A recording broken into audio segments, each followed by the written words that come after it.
Hi friends, మనం ఇప్పుడు బొబ్బరి పప్పు గ్యారెలు చేసుకోబోతున్నాము. ఇవి హాఫ్ అన్ అవర్ ముందు నానబెట్టానండి. బొబ్బరి పప్పు ఎక్కువసేపు నానబెట్టడం అవసరం లేదు, ఒక హాఫ్ అన్ అవర్ సేపు నానబెడితే సరిపోతుంది. ఇది నేను హాఫ్ అన్ అవర్ నానబెట్టాను.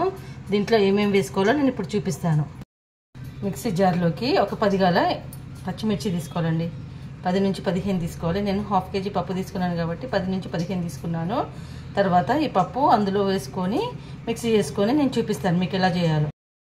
ఇందులో కొత్తిమీర, కరివేపాకు, ఉల్లిపాయ, కారం, ఉప్పు వేసి జీలకర్ర వేసి మంచిగా కలుపుకున్నామండి. ఈ విధంగా తయారు కచ్చా పచ్చగా నలుపుకోవాలి.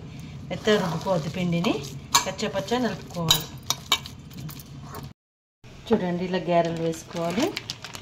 ఇలా గ్యారెలు వేసుకొని ఆయిల్ వేసుకోవాలి. ఈ గ్యారెలు తినడానికి మనకు ఎటువంటి సాస్ కానీ చట్నీస్ కానీ అవసరం లేదండి.